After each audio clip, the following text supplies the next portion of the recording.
राम राम जी, मैं दलवीर कुमार। आज हम इंटरव्यू लेने वाले हैं जाने माने डिमोटिवेट स्पीकर मनदीप तवेश्वरी जी का। आइए उनका स्वागत करते हैं। Thank you Dalveer ji, thank you. Mandeep ji, आपसे पहला सवाल है, मेरी लुगाई मेरी पिटाई करती है, मुझे क्या करना चाहिए? ये तो कोई प्रॉब्लम नहीं है, इसको प्रॉब्लम मानना बंद करो। पिटाई खाना पार्ट ऑफ लाइफ है, पिटाई खाते रहना चाहिए। क्या तो ये पार्ट ऑफ लाइफ है, इसको ऐसा मत। आप तो मुझे लग रहा है कि आप एक्सट्रीम में जीना चाहते हैं, आप एक्सट्रीम में जी रहे हो। लाइफ को सिंपल बनाओ, पिटाई थोड़ी थोड़ी खाते रहो और अपने काम में लग जाओ। इसको क्यों इतना इंपॉर्टेंस दे रहे हो? इसको इम्पोर्टेंट मत दो, पिटाई को करो, खाओ थोड़ी पिटाई और काम में लग जाओ। आप ऐसा मत करो बिल्कुल कि पिटाई ना खाओ और थोड़ी पिटाई ही खाना खाओ, पिटाई ही खाते रहो। बिल्कुल ऐसा नहीं करना, हमें थोड़ी थोड़ी पिटाई खाते रहना चाहिए क्योंकि ये पार्ट ऑफ लाइफ है। शानदार जवाब, thank you ji, thank you. Mandeep ji, आपसे अगला सवाल, टट्टी का रंग पीला क्यों होता है? इसको समझाने के लिए हमें डीप में जाना पड़ेगा, डीप में सोचना पड़ेगा। तो अगर आप डीप में सोचते हो तो आपको पता लगता है कि ये टट्टी का रंग है वो एक नहीं है, पीला ही नहीं है। टट्टी के बहुत सारे रंग हैं, काले, नीले, पीले, गुलाबी, हर तरह की टट्टी होती है। तो ये सब कुछ मैंने अपनी ऑब्जर्वेशन से पाया, जाना है। ये ऑब्जर्वेशन आपकी जितनी डीप होगी आपको आंसर मिलने लग जाएंगे। टट्टी का रंग भाई एक नहीं है, बहुत सारे हैं जी।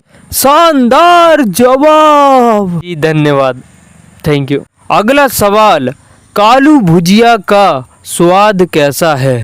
काली है तो जली होगी, तो जली है तो बेकार स्वाद होगा। मनदीप जी जवाब दीजिए। हाँ हाँ हाँ, बेकार स्वाद है, बेकार स्वाद।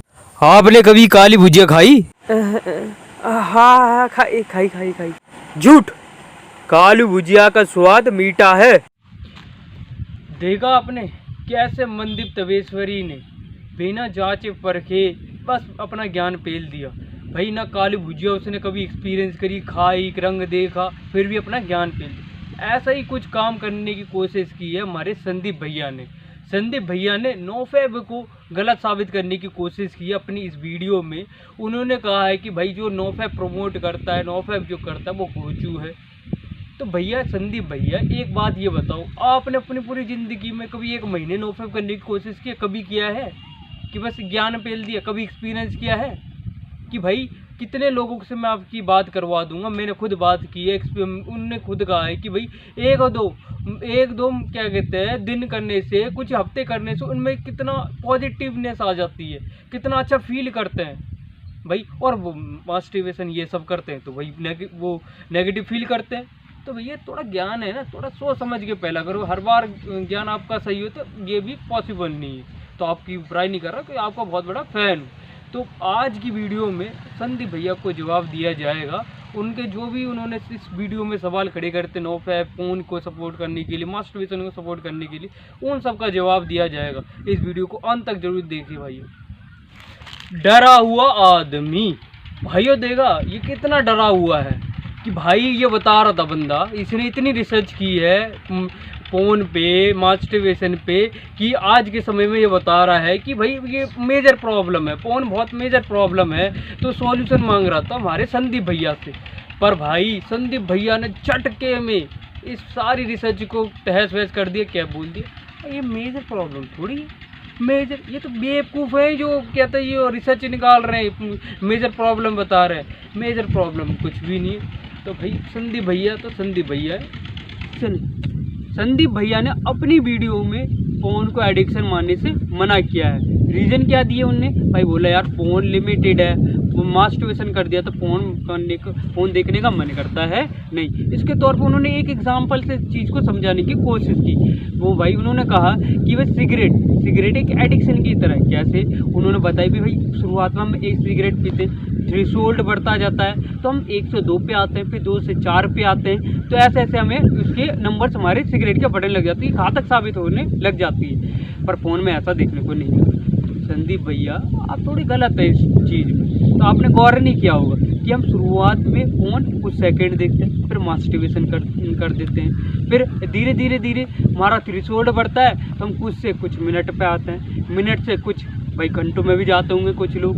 जाते होंगे ना, और आपने ये रिसर्च देखी है, इस रिसर्च में साफ साफ दिखाई दे रहा है कि लोग आजकल कौन सी कैटेगरी पसंद कर रहे हैं। देख रहे हो ना भैया, देख रफ फ़ोन, ये सब वीडियोस देखते हैं, क्या क्या कैसी कैसी कैटेगरी देख रहे हैं। तो इन कैटेगरी पे डायरेक्ट वो पहुंच जाता है नहीं, शुरुआत में सॉफ्ट फ़ोन देखते हैं, फिर सॉफ्ट से फिर रफ, इन चीज़ों पे, इन कैटेगरी पे आते हैं। तो ये थ्रेशोल्ड के एग्जाम्पल नहीं है भैया, तो क्या बात कर रहे हैं भैया, ऐसा मत करो यार, फ़ोन को यार इतना पक्षपाती मत बनो, फ़ोन को हक दो यार अपना। तो भाइयों, मैंने रिसर्च करने की कोशिश की, मैंने बहुत से आर्टिकल पढ़े इस पे एडिक्शन की डेफिनेशन के बारे में, तो मैंने पता लगाया कि भाई कोई फिक्स डेफिनेशन नहीं है। तो फिर भी तो मुझे कुछ आइडिया ये हुआ है कि अगर हमें ना हैबिट के बिहेवियर को देखें तो हमें कह सकते हैं कि कौन एडिक्शन होगा कौन नहीं होगा। तो अब पूरा वैज्ञानिक जगत सिगरेट को एडिक्शन के तौर पे देखता है, तो भाई साफ नज़र आ रहा है कि दोनों में सिमिलरिटी है। तो भाई हम कह सकते हैं कि भाई फ़ोन भी एक एडिक्शन की तरह है। तो भाई तो इसमें क्या जा रहा है। तो संदीप भैया पक्षपात बिल्कुल नहीं चलेगा आपका। स्टडी एंड फ़ोन, संदीप भैया के हिसाब से भाई फ़ोन देखो, मास्टरबेशन करो और अपने काम में लग जाओ, टेंशन मत लो। फ़ोन देखो, मास्टरबेशन करो, काम में लग जाओ, टेंशन मत लो, बस स्टडी करो। भाई क्यों टेंशन ले रहे हो, फालतू की टेंशन क्यों पाल रखी है। भैया कहना आसान पर ऐसा कुछ होता नहीं। भाई कमेंट करके बताओ कितनों का फोकस बढ़ जाता है जब वो फ़ोन मास्टरबेशन करते हैं, उसके बाद फोकस सातों आसमान पे पहुंच जाता है कितनों का। मुझे कमेंट करके बताओ, मेरे साथ तो ऐसा कभी हुआ नहीं है। अगर आपके साथ हो रहा है तो भाई मैं जानना चाहता हूँ, बताओ मुझे कमेंट करके। भैया संदीप भैया, एक बात मैं आपको बताना चाहता हूँ, अकॉर्डिंग टू द साइंस, कि भाई जो हमारी जो फ़ोन है, फ़ोन एक हाई डोपामिन एक्टिविटी है जिसमें ज़्यादा डोपामिन रिलीज़ होता है, बहुत डोपामिन, कभी कभी किसी केसेस में 200% डोपामिन रिलीज़ होता है। आप रिसर्च देख सकते हो, कोई मैं अपने आप से बना के नहीं कह रहा हूँ। तो भैया आपको पता है ज़्यादा डोपामिन जब एक्टिविटी से रिलीज़ होता है, रेगुलर बेसिस पे रिलीज़ होता है, पता है उससे क्या नुकसान होते हैं। आपके जो नर्व्स से जो सेल्स होते हैं जो डोपामिन प्रोड्यूस होते हैं वो करते हैं, वो मरना शुरू हो जाते हैं। इससे क्या होता है, आपकी डोपामिन सेंसिटिविटी गिर जाती है, जिस कारण आपका डोपामिन लेवल और बढ़ता जाता है डे बाई डे। और इससे पता क्या होता है, हाई डोपामिन से आपकी एग्रेसिवनेस आ जाती है, ज़्यादा एग्रेसिव हो जाते हो, और ज़्यादा लिबिडो मतलब सेक्सुअल डिज़ायर ज़्यादा बढ़ने लग जाता है। और तीसरा सबसे ज़्यादा जो आपकी सेल्फ कंट्रोल लूज़ होने लग जाता है, क्योंकि प्री फ्रंटल कॉर्टेक्स पे सीधा असर करता है। और जो कंसंट्रेशन, अटेंशन है वो डिक्रीज़ होने लग जाती है आपकी। तो भैया आप बताओ कहाँ से बंदा, अगर ये सारे नुकसान हो रहे थे, कहाँ से फोकस, कहाँ से स्टडी, कहाँ से प्रोडक्टिवनेस, कहाँ से काम करेगा, मैं जानना चाहता हूँ। तो भैया आपकी रिसर्च है तो आप ही जानो। तो भैया भाइयों आगे बढ़ते हैं। तो भैया की रिसर्च है तो आगे phone is a stress buster according to Sandeep भैया। संदीप भैया कह रहे हैं जो हमारे अंदर फ्रस्ट्रेशन भरी हुई है, अंदर से तड़प रही है फ्रस्ट्रेशन, उसको निकालने का सबसे अच्छा तरीका है भाई फ़ोन देख लो, मास्टरबेशन कर लो। भैया सच में ऐसा होता है? अगर ऐसा होता है तो भाई जो फ्रस्ट्रेशन है जो निकलती है असल में आप बता रहे हो, तो ऐसा तो कोई रेपिस्ट नहीं होना चाहिए, तो इसकी फ्रस्ट्रेशन तुरंत निकलनी जानी चाहिए। तो फिर वो रेप क्यों करते हैं, फ्रस्ट्रेशन क्यों नहीं निकली उनकी फ़ोन से, तो वो रेप क्यों करने गई। तो ये तो मैं आप पे इल्ज़ाम नहीं लगा रहा, कोई मैं आपको वो नहीं कर रहा, तो आप थोड़ा ठंडे दिमाग से इन चीज़ों को सोचिएगा। तो भैया आपने बोला कि phone is a stress buster, मतलब फ्रस्ट्रेशन निकालने का सबसे अच्छा तरीका। भैया एक बात ये बताओ कि एक बंदा जब अर्जिश आ रहे हैं, एक अर्जिश आ रहे हैं, अपने अर्जिश को शांत करने के लिए एक्सरसाइज कर रहा, दबा के कर रहा है कि भाई अर्जिश ख़त्म करना है, क्या तभी जा पाएंगे, 5 मिनट की एक्सरसाइज करनी है अर्जिश को ख़त्म करने के लिए। और दूसरा बंदा फ़ोन देख रहा है, मास्टरबेशन कर रहा है, तो कौन फ़ायदा में दिख रहा है। तो भैया ये जो कहते हैं जो हमारे अंदर स्ट्रेस है ना, स्ट्रेस रिमूव करने के लिए बहुत सी चीज़ें हैं। नोफैब में मैं बताता हूँ नोफैब में क्या होता है।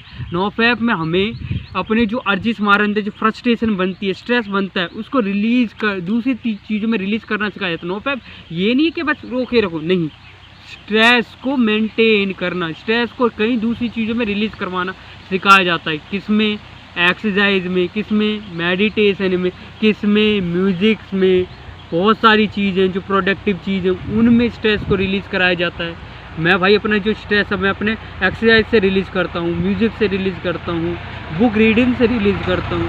तो यार लल्लू राम तो इससे ही कर रहे हैं, तो लल्लू राम तो बहुत आगे जाएंगे, तो जाने दो। फ़ोन खूब देख लो, फिर उसके बाद कभी नहीं देखूँगा, मन नहीं करेगा, सही में ऐसा होता है भैया। आप तो ऐसी बात कर रहे हो कि भाई महीने भर का खा लो एक बार में, फिर महीने भर भूख नहीं लगेगी, ऐसा होता है भैया। तो भूख अगले दिन, आज जितना मर्जी खा लो या ना खाओ, तो भूख तो अगले दिन लगनी भी है, उसके अगले दिन भी लगनी है। तो ऐसा ही इसके साथ होता है कि भैया जितना मर्जी फोन देखो ना देखो, अगले दिन लगेगा, देखने की इच्छा होगी, उसके अगले दिन भी इच्छा होगी, उसके अगले दिन भी इच्छा होगी। तो खूब देखो ना देखो, इच्छा तो बनती ही रहेगी। तो भैया तो ये आपका तो लॉजिक नहीं समझ में नहीं आया, तो आप थोड़ा विचार कीजिएगा इस पर भाइयों। बताने को तो बहुत सी मैंने खामियां इस वीडियो में देखी हैं, बहुत सी, वीडियो बहुत लंबी हो जाएगी। और तो संदीप भैया मेरे एक आदर्श रहे हैं, उनकी वजह से मैंने अपने पे बहुत अपने सेल्फ ग्रोथ की है। उनकी जो एक वेब सीरीज़ आई है, उसने तो मेरी लाइफ चेंजिंग वेब सीरीज़ साबित हुई है, क्योंकि उसकी वजह से मेरे अंदर भी एक एडिक्शन डेवलप हो गया था। वो एडिक्शन था भाई मोबाइल का, भाई मोटिवेशनल वीडियोज़ का। भाई ऐसा होता था कि भाई मैं दिन में 2-3 बार तो कम से कम आधा 1 घंटा तो मेरा मोटिवेशनल वीडियो में ही जाता था। जब तक ना देख लूँ तो भाई चैन ना मिलता था मेरे को, मतलब इतने अजीज उठने लग जाता, इतना स्ट्रेस फील करता था, भारीपन अपने अंदर, कि भाई मुझे पता नहीं था ये चीज़ मेरे अंदर डेवलप हो गया। मैंने एक हैबिट के तौर पे ये चीज़ें शुरू करी थी, पर मैं मोबाइल का इतना आदी हो गया था इन चीज़ों का, तो मैं बता नहीं सकता कि मोबाइल एक समय मेरे को तब पता चला जब मैंने वेब सीरीज़ देखी। और एक दिन क्या हुआ था, मैं अपने किसी रिश्तेदार के घर गया हुआ था, 2-3 दिन मुझे मोबाइल चलाने को नहीं मिला। तो उस 2-3 दिन में मुझे इतना भारीपन लगा, इतना अजीज आ रहे थे, इतना स्ट्रेस फील हो रहा था, बता नहीं सकता। तो मुझे भाई उसमें रियलाइज़ हुआ कि भाई मैं मोबाइल का एडिक्ट हो चुका हूँ। तो वो तो एडिक्शन से बचाने का सबसे कह सकते हो ना, सबसे बड़ा काम किसने किया, मेरे को बचाया एडिक्शन से, तो संदीप भाई ने बचाया, संदीप जी ने बचाया है। तो मैं उनका बहुत धन्यवाद करूंगा। मैं कोई उनका वो इंसल्ट नहीं कर रहा, ना कोई उनका वो नहीं कर रहा। तो भैया देखो, हर कोई बंदा हर फील्ड में परफेक्ट नहीं होता भैया, ये समझने की वाली बात है। तो आपने अपने ही छोटे मोटे जो आसपास के एक्सपीरियंस को देख के अपने खुद पूरा एक्सपीरियंस करा नहीं है ना, 1 साल आपने ट्राई नहीं किया होगा, नोफैप करने की कोशिश की होगी लाइफ में, मुझे शायद करी होगी, तो कोई पता नहीं, फिर अंदाज़ा लगा रहा हूँ करी नहीं होगी, तभी आप ऐसे करें। तो आप अगर एक बार भैया संदीप भैया 2 महीने ट्राई करके देखो, कितना मज़ा आता है ना, ऐसा कंट्रोल फील होता है, इतना आनंद आता है दिमाग को कि आप दूसरी दुनिया में ही रहते हो।